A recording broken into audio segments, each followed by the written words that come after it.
Right, so this is part 3 of this 4-part series into the heroes of Beowulf.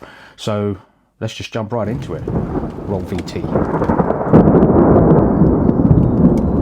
In the last video we talked about Hrothgar and Ecgtheow. So that would be Hrothgar, the king of the Danes, the guy who built Heroism and became kind of a father figure to Beowulf, and Ecgtheow, who is Beowulf's father, who then had a war guild paid off by Hrothgar, who had him under his protection for a little while, settled a dispute with the Wolflings. Today we're going to talk about Hygelāc, who is Beowulf's uncle on his mother's side. He's his uncle, and let's face it, kind of got to be on his mother's side, so because he's not Ecgtheow's brother. So Hygelāc, the ideal lord and patron. Description: Beowulf's uncle on his mother's side and king of the Geatas. Effective governance, strong respected monarch who rules his kingdom well. Generously rewards Beowulf, demonstrating his mutual duty between lord and retainer. Leadership in battle. He dies leading his men, a key heroic trait for the Anglo-Saxon kings. Represents the heroism and good governance, and leading with courage even into death. Beowulf's king and uncle, whose story intertwined with Beowulf's early exploits, and whose eventual fate is clearly laid out in the poem. Now, it is mentioned in the poem about this, and I'm pretty sure it's mentioned. Was it Gregory of Tours? I think it was Gregory of Tours who mentioned it. I thought it was in the Anglo-Saxon Chronicle, this little red book here, I think. No, it's up there. I thought it was in that, but it wasn't. I think it was Gregory of Tours who mentioned it. I think it was around 530, 516, 530, somewhere around that period.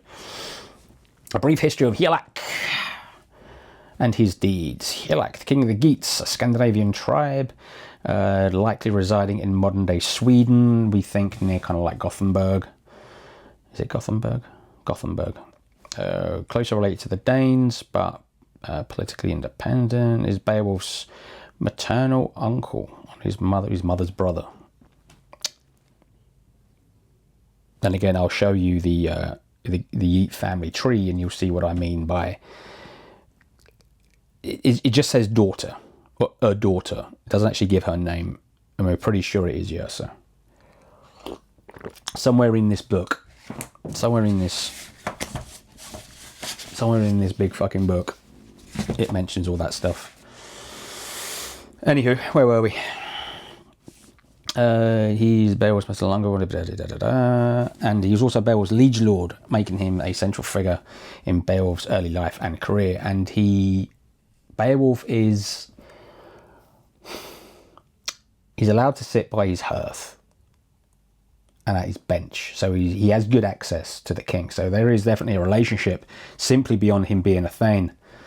But there we are, a generous ring giver like Hrothgar. Hygelāc is portrayed as a traditional Germanic king, a ring giver who rewards his loyal retainers and treasures and land. So when Beowulf comes back from the Danes after dispatching Grendel and Grendel's mother, he's actually given land to govern himself.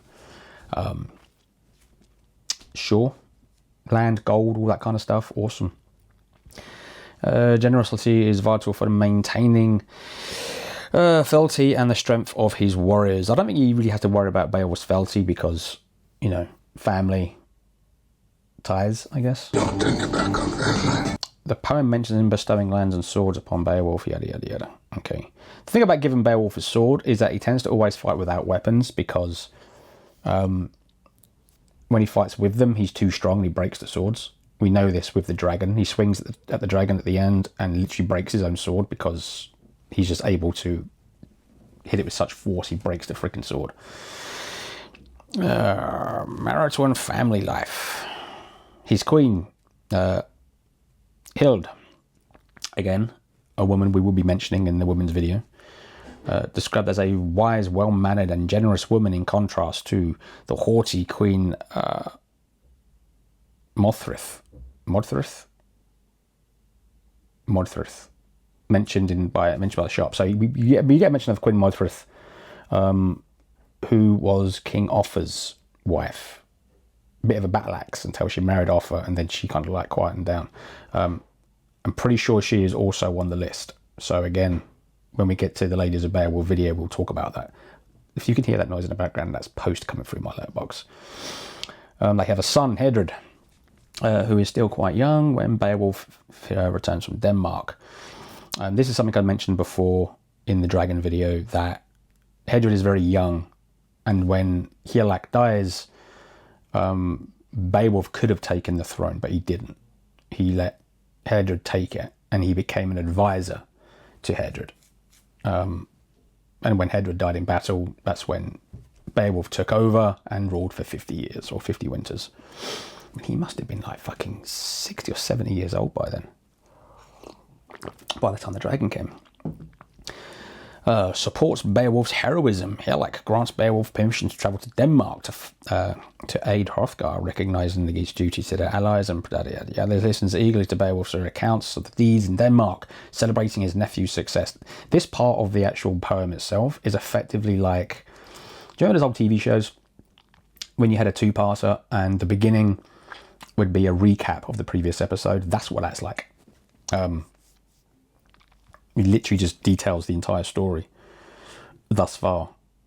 So it's a bit silly by today's standards, I guess. But when you think about it, maybe the story, maybe this thing was said in two parts. Maybe it was like he gets to that part, and then when he goes back to Jutland, there's an intermission. So the shop stops, and has something to eat, gets a drink, takes a piss, and then comes back and reminds everybody of what's just happened, and then continues.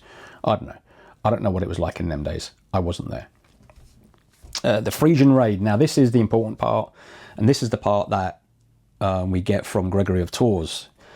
This is Hygelāc's most significant and ultimately fatal deed. The poem notably through a flashback recounts by Beowulf himself to Hygelāc. Details a disastrous military expedition. Hygelāc led a raid into Frisia, a region what is now the Netherlands and Germany, likely to plunder or assert Geatas dominance. We think of it more like a Viking raid. It was more like a raid. It was a Viking raid, essentially. This is the Viking raid before. I mean, the only reason we call it the Viking Age is because it affected us in England. Lindisfarne got attacked, and that's the beginning of the Viking Age. Yet they were going on Vikings before that. They didn't just start raiding in 792. So let's just say he went on a raid, or a Viking. Fighting bravely, ultimately overwhelmed by his enemy, which included the Frisians and the Franks. So he was loading his ships up with gold, and he died. He got slain, as it were, as I'm about to read it. He was slain, and many of his warriors perished alongside him. This event is firmly rooted in historical events, the archaeological evidence, and other historical texts. I don't know about archaeological evidence. Gregory of Tours said that his bones were so large that he was buried on an island, the mouth of the Rhine. But no one knows what island, and no one's actually seen the bones. I mean, there was a burial mound was...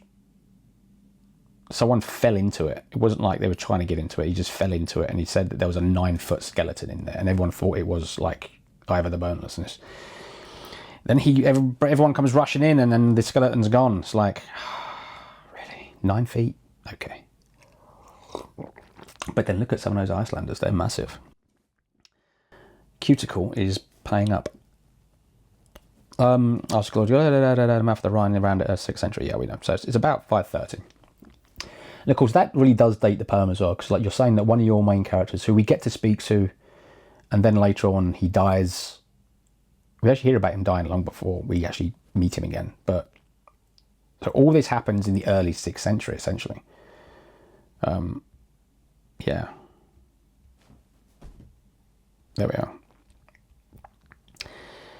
Hygelāc's death created a leadership crisis. Hild, his queen, offered the throne to Beowulf, recognising his strength and wisdom compared to her young son Heardred.